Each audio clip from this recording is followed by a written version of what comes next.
Bismillahirrahmanirrahim. Alhamdulillahi Rabbil Alameen. Wassalatu wassalamu ala rasulihi kareem Muhammad sallam. Dear brothers and sisters, I greet you. Assalamu alaikum.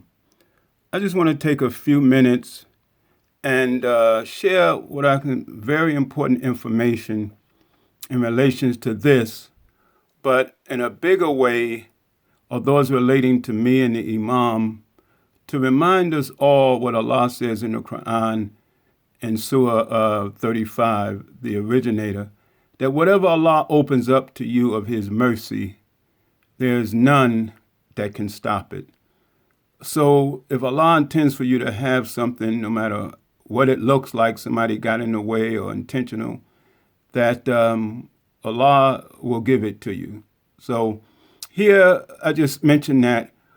I want to just take a few minutes and share with you this statement from Imam Muhammad.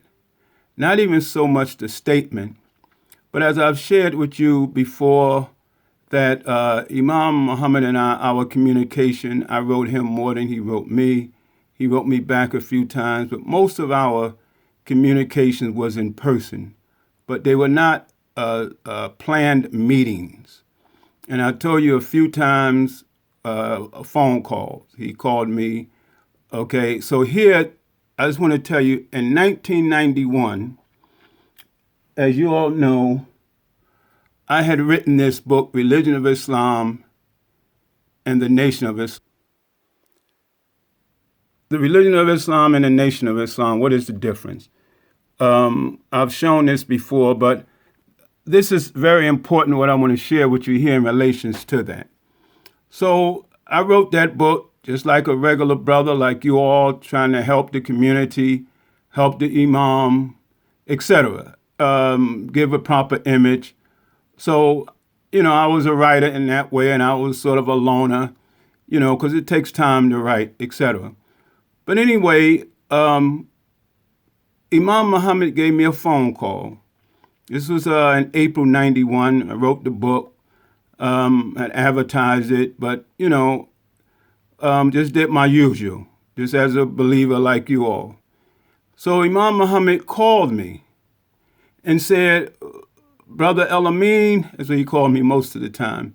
Brother El-Amin, I read your book and I am so thankful and appreciative, and it's very important. He said, I want to give you a statement to advertise. This is on the phone.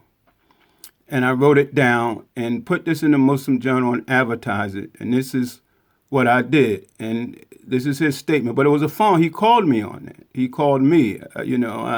We hadn't been talking on the phone or anything like that. It wasn't like that. I can pick up the phone anytime. Okay, so, and it says, as you can see, this book by Mustafa El-Amin is an excellent contribution to the Muslim community and the broader community. This new publication helps to preserve the history of our progress as Muslims in America. Now, this is not my focus, this book or this statement. You've seen this. After he gave me that statement, he said, I'm going to be speaking in Baltimore, Maryland. This is April 91. He said, I would like for you to come and speak on anything that you want to speak on. And I'm like, wow, okay, sure. I'm honored, I'm amazed. But, I'm assuming if the Imam say do it, everything, he'll tell his people and everything will fall in place. So I want you all to listen very carefully to this. So I'm going to show you the paper, the advertisement. I mean, this is the back of the paper for this ad here. And this ad, although I had ran it earlier, this is May of 91. All right. I probably had one for April. I don't know.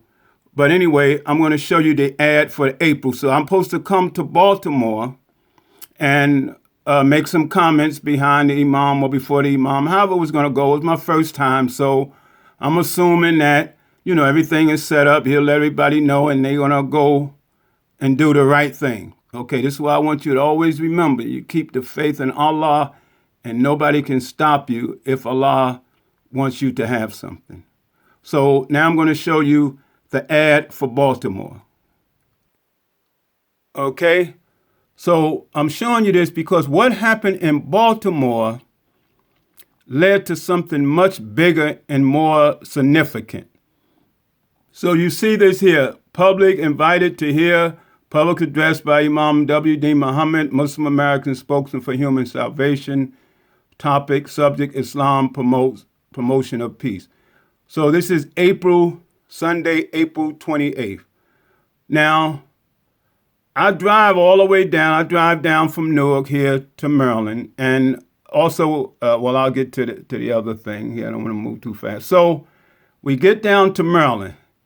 Now, I'm thinking everything, everybody follow the rule. Imam will tell them, and they'll call me up to speak, right? So I get down to Maryland with my family, my wife at the time, and my 8-month-old son. And I'm sitting in the audience, and everybody's up on the stage. The Imam walks out wherever he's going. Then he comes back, but I'm sitting practically on the front row. The Imam comes in, and I'm waiting for somebody to call me up, right? Just like you would think. Normal, you figure things is a certain way, in order. So the Imam gets up and gives his talk.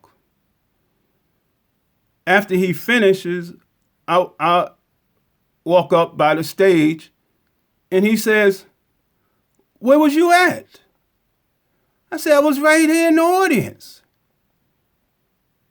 So they told him that they had called me up, but I wasn't there. So I look at him, he looking at me, "Where was you at?" Now, I done disappointed the leader, and I'm a little disappointed. I said, "I was sitting right there." And I guess he could look in my face, and I could see he was a little disappointed. He said, "Remain alert." And I guess you can see my face. He said, "Like you always are." I want you to get that. Remain alert. Okay, then you see in my face, like you always are. In other words, if you on alert doing what you do, don't think if me and you got something going or you trying to help me that you have to drop your guard. And it brings to mind, as we're saying this, I don't want to go on too long, what Allah says, what we say in the Quran and in our prayer, right? Oh Allah, we always say in our prayer, "Oh Allah, guide us on the straight path," right? Ihdina sirata mustaqim, right? But guess what? When you read Quran, I think it's Surah 7 or 15, what do Shaitan say? He say, "I'm going to lie in wait on Surata Mustaqim." So we asking to be guided to Surata Mustaqim, but we have to keep our guard up because Shaitan says, "I'm going to lay in wait for them on Surata Mustaqim." And he said, "I'm going to come in front of them, behind them, from the left and the right." So brothers and sisters, that was a hard lesson for me to learn, but I can tell you from that point on, I promise I wasn't letting anyone stop me. And there's times when they would try to block me and I would just say, Brother Imam, assalamu alaikum. And then I would say, "This is Mustafa El-Amin." And then he would stop and talk to me. And one security say, "What you yelling at?" I say, "Because guys like you are blocking good people from getting to the Imam," right? But anyway, so this happened here, but it led to something even bigger. There, I guess I would have made 10, 15-minute comments, right? Now, after that, I'm going to share a brother, an older pioneer, what he told me that same day. Beautiful brother. Okay, but first, remember, Imam Muhammad called me and gave me this statement. I just want you to remember this here, and then offered me to come to Maryland and speak. And this is on the back of the Muslim Journal. We ran it often, right? Okay, now, there's this beautiful pioneer. All the pioneers and all the others, they know this brother. He's passed now.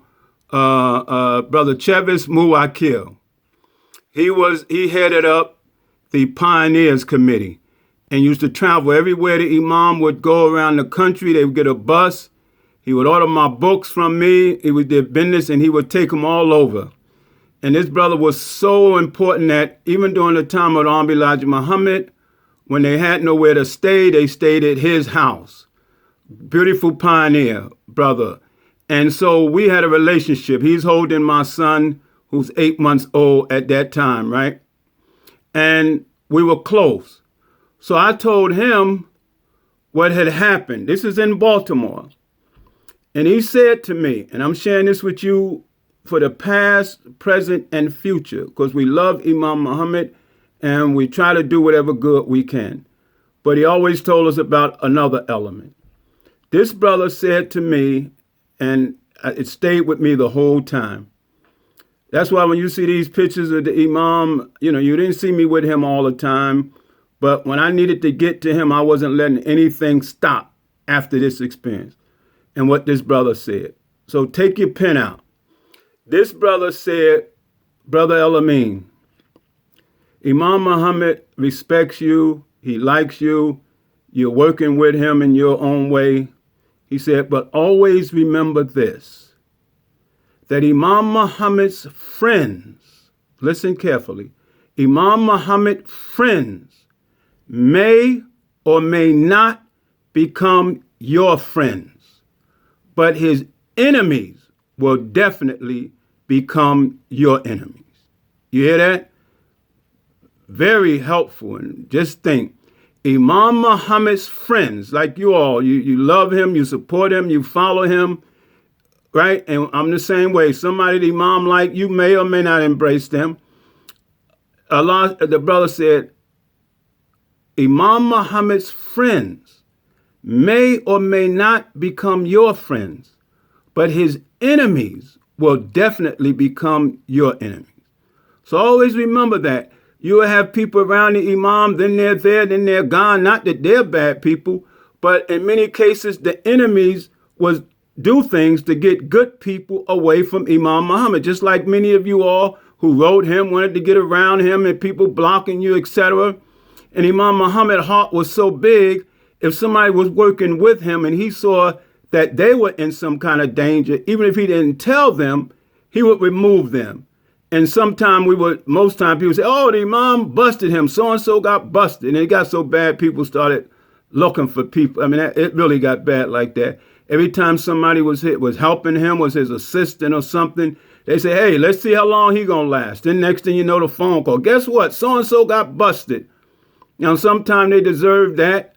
Other times, the Imam might have saw, you never know what messages he was getting behind the scene about somebody else. So sometimes to protect them. I know even me as an Imam, I say to a brothers, help me, look, I have to ride this all the way out. You have a full life. If it gets too much for you, have no problem falling back. But anyway, this brother Chavis Muwakil, I don't want to take a lot of time here.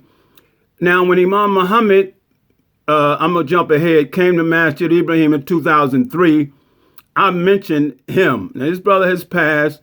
He was about 80 years old when he was working with me. So I'm going to play a clip of what I said and what the Imam said of this brother, just briefly when he came to Masjid Ibrahim. And then I'm going to go to something else. Now, I'm blocked, so I didn't get a chance to speak, right? I wrote down, I listened to the Imam, but I'm disturbed, right? And I felt I made a mistake, but I thought it was basic. Imam tells somebody to come, the people working with him call them up. But no, they didn't do that. In fact, it was actually said to me, man, how you think you're going to just be able to walk up and do something and not let us know? So like I say, me and the Imam relationship came without somebody introducing us. It developed on our own. And one day I'll tell you more about that. And it wasn't in Newark, wasn't in Chicago, it was in the deep South, right? Hattiesburg, Mississippi at New Medina. So if you can be patient, I'm really trying to get to a bigger picture with this in terms of somebody blocking, but Allah wants you to have something. He gave me even more.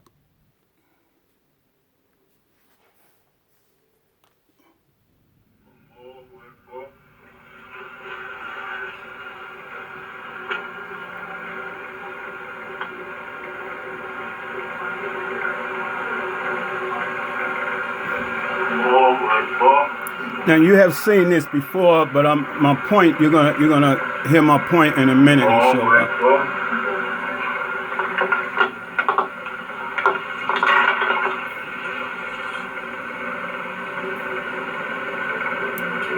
And this is at Masjid Ibrahim 2003,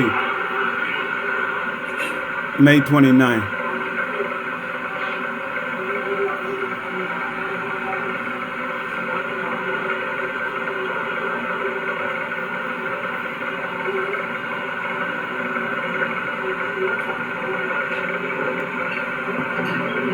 Assalamu alaikum wa rahmatullah. Assalamu alaikum wa rahmatullah.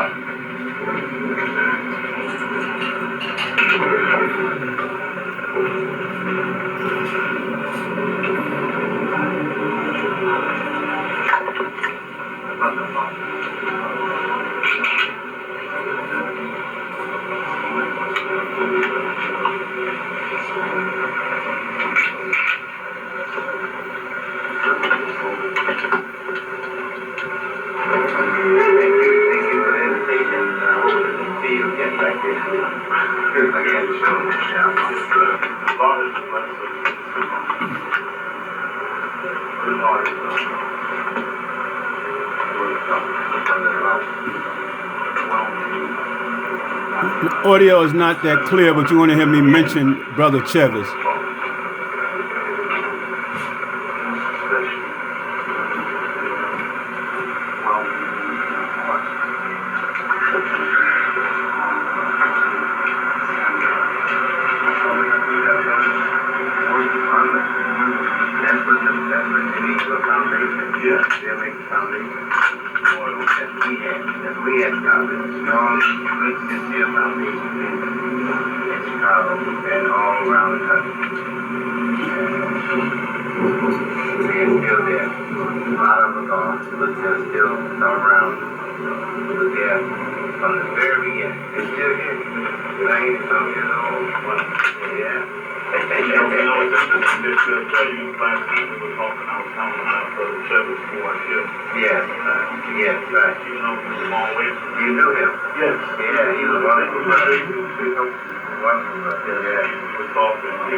Okay, what you heard me say to the Imam, as I said, he was talking about the sincerity of the people and how they were the pioneers. And I told him the night before I was talking about Brother Chevis, and Imam Muhammad said, "Oh, you know him? You know him?" I said, "Yeah."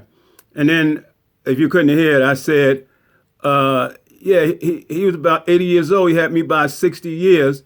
And I say, when I would talk to him, he would always say, "Yes, sir. Yes, sir." And then I said, "Brother Chevis, you got me by 65 years and you saying yes, sir." And that's what made the Imam, you see us laughing. And he said, "Yeah," Imam Muhammad said, "I'm not as old as him, but I'll still be saying yes, sir, when I'm much older too." And I said, "Yeah, that's the training." But anyway, we're going to move from here, because keep in mind, the Imam asked me to come to Maryland. He gave me that statement. He appreciated the book so much, so much. And he said, "You can come and you can speak on anything you want." I guess I would have had 15 minutes. But I was blocked. I was sitting there, and then they told him later, "Oh, well, we called Mustafa up, but he wasn't here." But it led to something else, even, I would say, bigger and more consequential, even though they thought they had blocked something. Now I'm going to show you something else. Now, look what happens in October. Now, I get blocked or they get in the way in April, and Imam called me about the book. Now, look what happens. Instead of me having 10, 15 minutes, now there's a program at Chicago State University for me to be the keynote speaker to speak on the religion of Islam, Nation of Islam, what's the difference? And Imam Muhammad attends it. And you've seen some of them. Let's play your little clip. So they blocked or whatever went on to stop that from happening. Well, I would have had a few minutes, right? Look what Allah allows to happen. So Imam sees, he knows. So now, just a clip of what happened. And listen to what I say and listen to what Imam Muhammad says.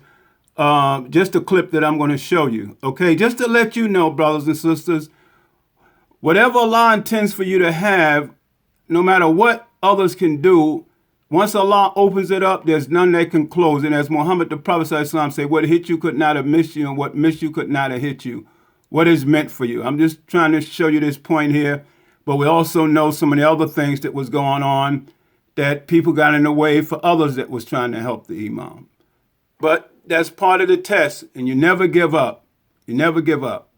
So I'm showing you, hopefully, of how we got to this. What led to how we got to this was from what happened in Maryland, what appears something negative led to something even bigger.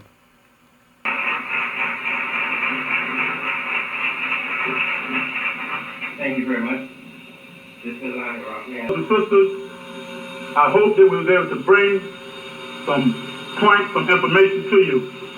We hope that it was beneficial to you. We hope that those who are not Muslim can clearly see the distinction now. Can clearly see the distinction. And we hope that you will recognize that and realize that. And we as Muslims, that we will grow in our religion, we will take our religion, and we will take this effort forward to help clear up this mess. To help clear up this, and our brothers and sisters, that we help make, to help clear up this mess and don't fear no one.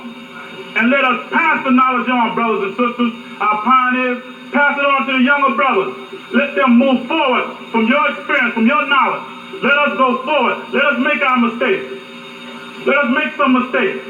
But give us what you have and encourage us to go forward and support good, strong brothers and sisters that's trying to do something for this religion, and don't stand in their way. Peace be unto you. May Allah bless us. Peace be unto you. Assalamu alaikum. And don't stand in their way. Peace be unto you. May Allah bless us. You heard me say, and don't stand in their way. Now, this is maybe 6 months later from when they stood in the way in Maryland.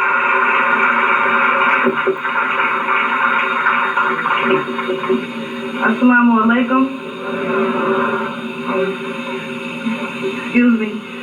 Brother Mustafa, your wife sent these beautiful flowers, and we were so anxious to hear this truth that we knew that you were going to present to us all today that we forgot to give them to you.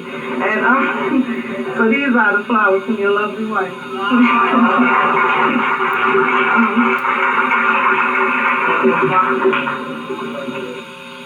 On behalf of Islamic Students Association, in the name of Allah, the Merciful, the Benefactor, and the Redeemer, the Islamic Students Association presents to Imam Warthuddin Muhammad in appreciation of your sincere leadership and dawah efforts that have guided us to the Holy Quran and the life of Prophet Muhammad, peace and blessings of Allah be upon him. May Allah continue to bless you with wisdom in the teachings of Al-Islam. Assalamu alaikum.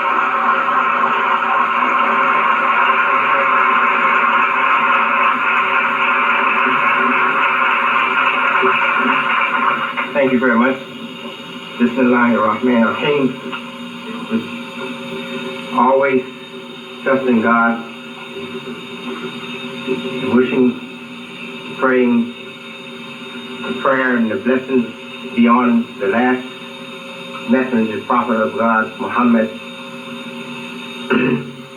I want to say to you that I was just fixed in that seat there. I couldn't move, but I wanted to leave.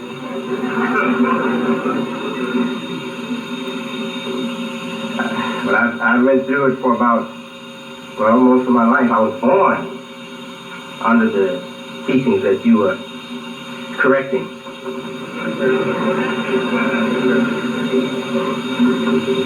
But it still fascinates me. I couldn't move. I just stuck there.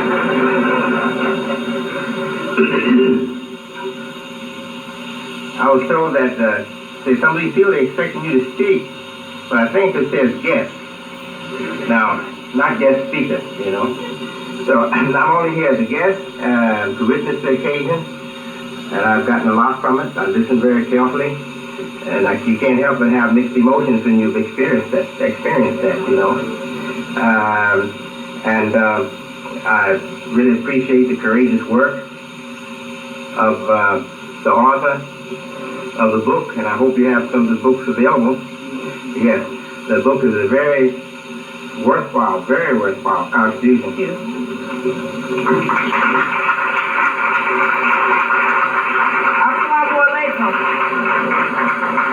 Mustafa El-Amin's book can be purchased.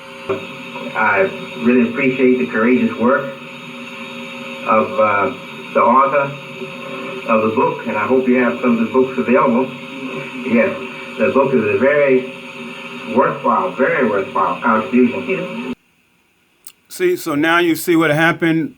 What looked like a setback in April turned out to be something bigger and even more significant. And, you know, you listen a little better now. I'm a little older. But also then I paid attention. You heard Imam comments. He said he appreciated the courageous work. Now, to me, I'm just doing the work to help the community, help the leader. And I'm not seeing it maybe the way he knows and sees. He says courageous work of the author. Meaning, you know, there's people that don't want to see that happen. And, you know, you even got some of that now. But most certainly you have people working against the Imam, and our community didn't want to see this transition, and not even all outsiders, you know. So probably didn't like the, you know, making that distinction. But anyways, the Imam's words and others was courageous work. But anyway, just wanted to show you and to tell you to have faith. What might look like a setback may be something from Allah to lead to something bigger. So whereas, like I say, in Baltimore in April, and you heard in my comments, I said, do not stand in our way.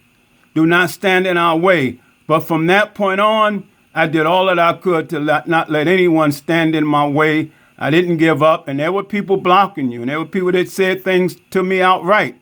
You know, who you think you are. You know, you can't get to the Imam unless you get to us. But alhamdulillah, Rabbil Alameen, I know others went through that. So anyone moving forward now and whatever you're doing, be strong. Don't let things, there'll be people trying to block us and this and the other, but you have to keep pushing. And like I say, Imam Muhammad and our relationship came on his own. And when we met, you know, you've heard some of that. He said, I'm saying this to you in private. And people tried to pick that from me and would say, the Imam said such and such and such and such when y'all met. And I was supposed to say, no, he didn't. He said this. But anyway, I'm almost about to wrap this up. Let me just show you a little more. But I'm showing you how that happened with me speaking before the Imam the first time. The Imam asked me to come and make some comments. In Maryland, that didn't happen. He called me and said what he said about the book. But not only the book, it just meant so much, and it still means so much. But not only did he get a front page cover of the Muslim Journal, the Imam started selling the book himself and taking it everywhere that he could go to help people understand the difference.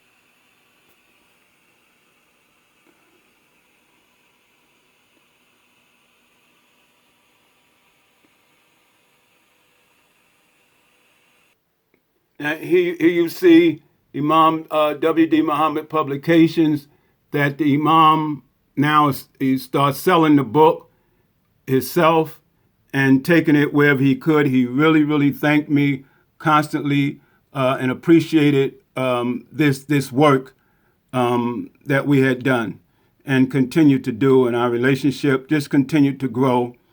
So I just want to show you this here. Also, now, although I'm talking about the book, I hope you're getting the bigger message. The bigger message is, like many of you all and others, maybe people blocked you or got in the way of getting things to the Imam, which we know. But a bigger point here is, yes, that was my first time ever being asked by the Imam to speak, so I thought everything followed a straight up protocol. You tell them to do something, they do it. And so we would have spoke, but the Imam saw what happened, and somebody invited me to speak at Chicago State. My good friend Mahdi, who we developed a friendship in Chicago, and I was the whole keynote speaker, as you can see, and Imam Muhammad was there, and he continued to move this book.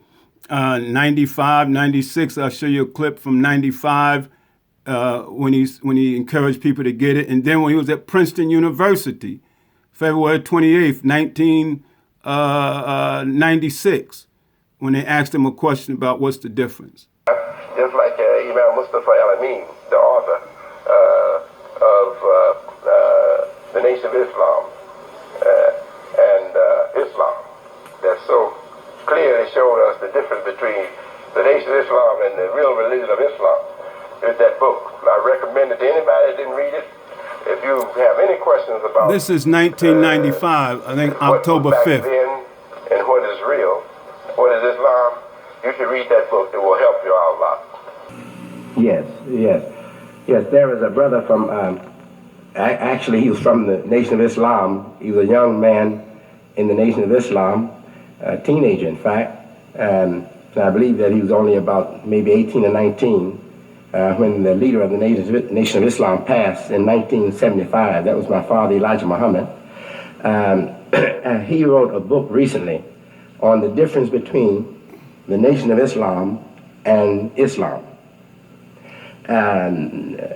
His name is Mustafa El-Amin. I wish we had that book here. I would just give it to you. It would save me a lot of time and you a lot of time. But I'll quickly try to give the difference. This is February 28th, 1996. He prints all his books.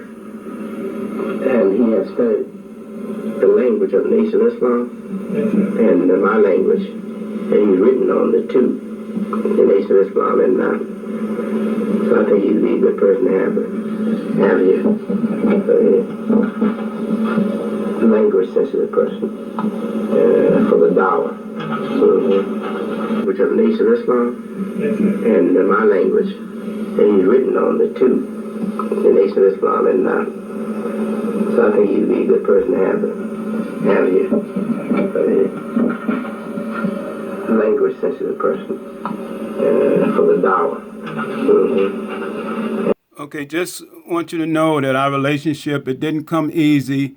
And for all of you all that do good work and try to help, just keep doing what you can, even with Imam Muhammad's absent. Just know, as the brother said, his friends may become our friends, but his enemies will definitely become our enemies. But we just keep moving forward and never give up. And that's what I basically did after that first block. Then one thing led to another. Here they had a tribute to Imam Muhammad and Elijah Muhammad, and he was to be there, but they had me to be the keynote speaker in Detroit, which, alhamdulillah, led to this being a part of this tribute and this type of coverage. I'm honored, so people will try to get in your way. That's life, but you keep faith in Allah and keep trying to do what you can do. And we know, as our leader has passed, that he wouldn't want us to go to the grave with him. So we will have challenges. Just keep doing what you can do and have faith in Allah. And as I mentioned from Surah 35, Allah said, whatever he opens up to mankind of his mercy, there's none that can close it. And whatever he closes, there's none that can send it forth.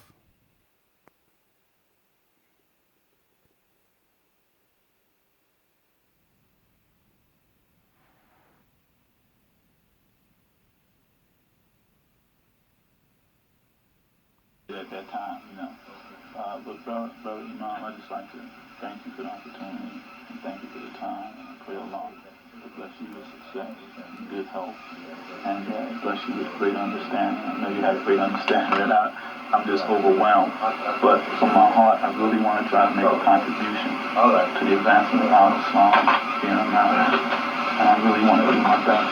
And I appreciate any advice. I know you said very simple. Yes, it is. There's my desire to have this opportunity to meet you in person. And as I said, but you can publish that you met with me. Okay. And I appreciate that. And I wish you well. I appreciate that very much. Thank you very much. But you can publish that you met with me. Okay. And I appreciate that. And I wish you well. I appreciate that very much. That I met Imam Muhammad when I was in my 20s in August 1987 in Hattiesburg, Mississippi, on our property we call New Medina. I used to write him letters on little yellow sheets of paper when I was young, seeking advice about a subject that I became interested in from my experience in the Nation of Islam. When I finally had a chance to meet him, our spirits connected, and it has been that way for 17 years. And I don't intend to let anyone break that connection. I intend to move forward. So again, we're going to close, let you know I made up my mind after what happened in Maryland, like I had disappointed the Imam, even though I hadn't, they had actually blocked me or whatever you want to do, got in the way, said I wasn't there, etc. And like it disappointed our leader. So I definitely made my mind up that I wasn't letting anything stand in my way of helping the Imam, and if I need to get to him for something important, that's what I did. So when you see some of this thing and know our relationship, it grew stronger, but it wasn't easy, brothers and sisters. And people need to also know the transition from the Nation of Islam to universal teachings of Islam. We thank Allah for allowing that to happen and thanking him for our leader, his strength, his courage, his sincerity, but it didn't come without struggle.